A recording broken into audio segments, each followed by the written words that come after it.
नमस्कार दर्शकों, राधे राधे, जय श्री कृष्ण। मैं पंडित नारायण शास्त्री अपने YouTube चैनल पर सभी दर्शकों का हार्दिक मित्रों, आज हमने इस जन्म कुंडली का विश्लेषण किया था।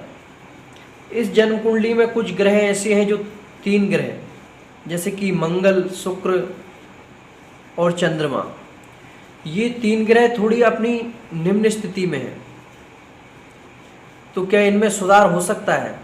देखिए, जो हमारे जीवन में दूषित प्रभाव आने वाला है, इन ग्रहों का गलत प्रभाव आने वाला है, तो उनमें परिवर्तन हम उपाय करके अवश्य कर सकते हैं। तो यहाँ पर हमने जैसे कि आपको बताया था, शुक्र जो तृतीय भाव में जाकर के बैठा है। देखिए, शुक्र मीन राशि में उच्च के माने जाते हैं और कन्या राशि में नीच के माने जाते हैं। तो यहाँ पर कन्या राशि में है। तो शुक्र देखिए सबसे ज़्यादा इनका वैवाहिक जीवन पर असर डालने वाला है। वैवाहिक जीवन में छोटी छोटी बातों पर पति पत्नी में आपस में कलह होना, या एक तरह से ये कह सकते हैं कि इनकी जो वैवाहिक जीवन है, जितना सुखमय होना चाहिए वैसा नहीं रहेगा। क्या इसमें भी परिवर्तन हो सकता है? बिल्कुल। देखिए, जो ग्रह निम्न स्थिति में है, हम उनका उपाय करके, उनकी जाप करवा करके उन्हें अच्छी स्थिति में ला सकते हैं।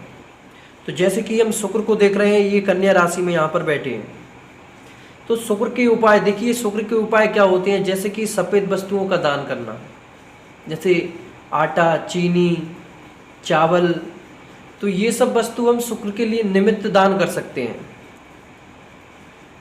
जब हम शुक्र की वस्तु दान करते हैं तो हमें ध्यान रखना चाहिए कि शुक्रवार का दिन हो, और किसी भी ऐसे व्यक्ति को दान करें हम जिसको हमारे दान की आवश्यकता हो, क्योंकि दान की सबसे बड़ी एक विशेषता होती है, जिसके अंदर दान की पात्रता है उसी को दान करना चाहिए।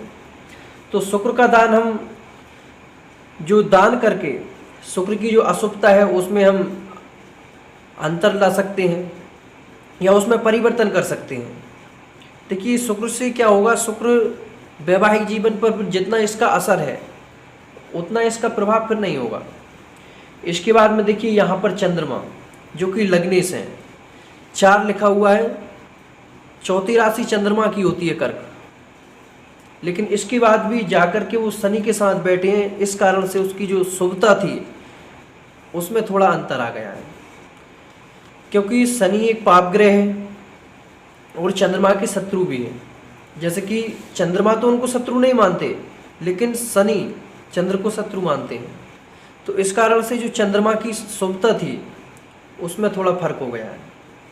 तो हम चंद्रमा की वस्तु का भी दान कर सकते हैं, जैसे कि चीनी, आटा, या फिर हम मोती भी धारण कर सकते हैं। तो ये चंद्रमा का रत्न होता है, इससे चंद्रमा का बल बढ़ेगा।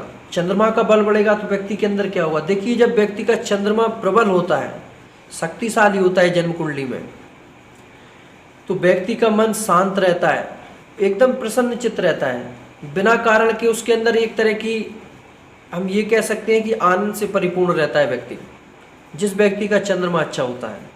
और जिस व्यक्ति का चंद्रमा नीच का होता है वो व्यक्ति हमेशा अशांत रहता है, उसका चेहरा एकदम उतरा सा लगता है, पता नहीं किस चिंता में डूबा हुआ है।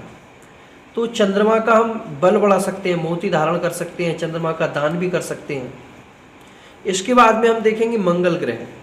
देखिए, मंगल ग्रह यहाँ पर कर्ज का योग बना रहे हैं, जो कि द्वादश भाव में जाकर के बैठे हैं केतु के साथ में। देखिए, जब राहु और केतु के साथ में कोई भी ग्रह आ जाते हैं तो उनका जो, वैसे तो दोनों ग्रह पाप ग्रह माने जाते हैं, मंगल भी पाप ग्रह है और केतु भी पाप ग्रह है। जब दोनों पाप ग्रह एक साथ आकर के बैठ गए हैं तो जो हमें अशुभ फल देने वाले थे उसमें और वृद्धि होगी। तो मंगल ग्रह का हम उपाय किस तरह से करें? देखिए, जिस व्यक्ति की कुंडली में मंगल ग्रह खराब होता है, सबसे पहले उसे रक्त संबंधित कोई ना कोई बीमारी अवश्य होती है। इसके बाद में मंगल क्या करता है? शक्ति का कारक ग्रह माना जाता है। शक्ति का कारक यानी कि व्यक्ति के अंदर जो ऊर्जा होती है, स्फूर्ति होती है, या हम ये कह सकते हैं कि जो व्यक्ति का तेज होता है उसमें कमी आती है।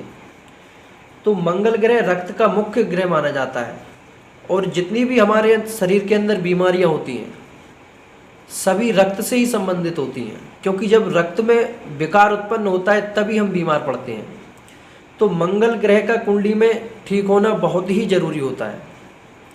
तो मंगल ग्रह का हम दान करके, उसकी जाप करवा करके मंगल ग्रह की जो अशुभता है उसमें हम परिवर्तन ला सकते हैं। देखिए, और यहाँ पर मंगल ग्रह कर्ज का योग भी बना रहा है। ठीक है, मानते हैं कि शनि की स्थिति कुंडली में ठीक है। शनि की स्थिति ठीक होने पर व्यक्ति का व्यापार, बिजनेस, या तो फिर ऐसा होता है कि देखिए यहाँ पर शनि जो सोगरी होकर के बैठे हैं मकर राशि में, जो शनि की स्वयं की राशि है उसमें आकर के बैठे हैं, तो ये कह सकते हैं कि इनका बिजनेस, व्यापार या फिर ये किसी भी कार्य क्षेत्र में है, अच्छी उन्नति करेंगे तो कर्ज ना हो। लेकिन क्या होता है, जब व्यक्ति की जो होनी होती है पता नहीं कहाँ से कहाँ ले जा करके भूमिका बना देती है। मनुष्य विचार नहीं कर पाता, सोच नहीं पाता कि मेरे साथ भी ऐसा हो सकता है। लेकिन जो होनी होती है, ग्रह गोचर होते हैं, व्यक्ति से वैसा काम करवा देते हैं। तो यहाँ पर मंगल ग्रह कर्ज का योग बना रहे हैं। मंगल ग्रह कर्ज का योग बनाते हुए तो जीवन में एक बार ये कर्ज के नीचे भी दब सकते हैं। इस कारण से इस कुंडली में 3 ग्रह की शांति बहुत ही जरूरी है। इसमें उपाय भी कर सकते हैं और हम दान भी कर सकते हैं, जैसे कि मंगल की वस्तु, जैसे गुड़ हुआ। कुल मिलाकर के देखिए, जैसे मंगल का रक्त वर्ण है लाल कलर, तो हम लाल कलर की कोई भी वस्तु, जैसे कि लाल कपड़े भी दान कर सकते हैं, गुड़ दान कर सकते हैं इत्यादि। तो हम ग्रह का जो दान है वो दान करके या फिर जाप करवा करके